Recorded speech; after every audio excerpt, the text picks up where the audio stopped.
J'ai créé une entreprise ici à Pékin qui est une entreprise liée aux échanges culturels franco-chinois.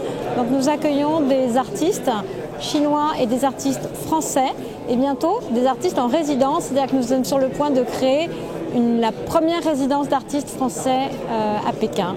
Donc c'est vraiment basé sur l'échange, le partage et l'inspiration croisée. Je suis en Chine parmi les anciennes puisque ça fait 21 ans que je suis à Shanghai. Je travaille pour BNP Paribas et en même temps je suis élue comme présidente de la Chambre de commerce française en Chine.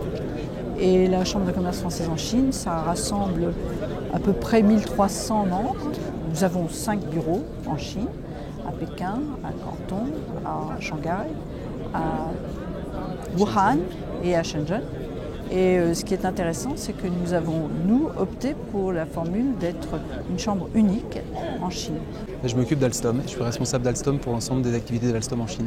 L'opportunité d'être en Chine, là où le monde bouge et qui devient de facto aujourd'hui l'un des plus gros marchés mondiaux, si ce n'est le premier, je pense que ça mérite effectivement toute l'attention, y compris d'être présent en Chine. C'est un pays où tout peut se passer et c'est un pays qui est effectivement, même s'il est très difficile, il reste très attachant à bien des égards et je crois que pourquoi est-ce qu'il y a autant de jeunes qui viennent ici? C'est parce qu'ils ont l'impression qu'ils peuvent, comment est-ce qu'on peut dire, monter une entreprise et à partir de rien, eh bien, ils peuvent faire quelque chose, ils construisent quelque chose. Ce que je retiens principalement du discours de Nicolas Sarkozy, c'est l'ouverture et l'importance du dialogue pour mieux se comprendre. Et je crois que nous sommes dans un monde où, pour faire avancer les choses, il ne faut pas se juger, il ne faut pas se mépriser, il faut essayer de se parler. Et je pense que ce message, il est important qu'il le donne et qu'il est important qu'il le donne aux entreprises françaises. Un message d'encouragement sur le soutien de la communauté française, des étrangers, une explication sur le fait qu'on aura des députés qui viendront expliquer et défendre notre statut un peu particulier d'étrangers, enfin de Français à l'étranger. Et puis également la volonté de construire, de lancer cette construction d'une école française pour servir une communauté française en Chine qui est très importante. Il a cité des chiffres de 30 000, voire peut-être même plus parce qu'il y a certains noms inscrits.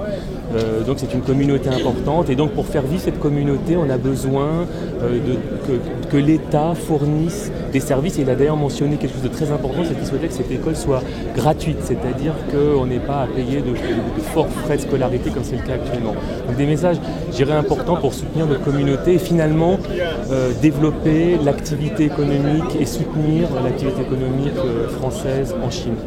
Le fait de montrer qu'il y a un certain dynamisme avec une nouvelle ambassade, un nouveau lycée, un nouvel envol pour la communauté française qui vit à Pékin, je trouve également que c'est une formidable opportunité. L'inauguration de cette ambassade de France à Pékin m'inspire la notion de grandeur, d'espace et je dirais d'ambition et ça me fait très plaisir. Ce que je pense, c'est que ça va être un lieu, cette ambassade, qui va rassembler tous les différents services de l'ambassade, de la présence française. Et je crois que c'est très important aujourd'hui. Il faut travailler ensemble et c'est ce que nous faisons également avec UbiFrance, avec d'autres acteurs économiques sur ce pays. Et je crois que c'est pour nous un soutien. D'ailleurs, la Chambre de commerce française est venue s'installer juste à côté de l'ambassade. On vient de déménager. Voilà, pour travailler au plus près avec tous les acteurs du réseau consulaire.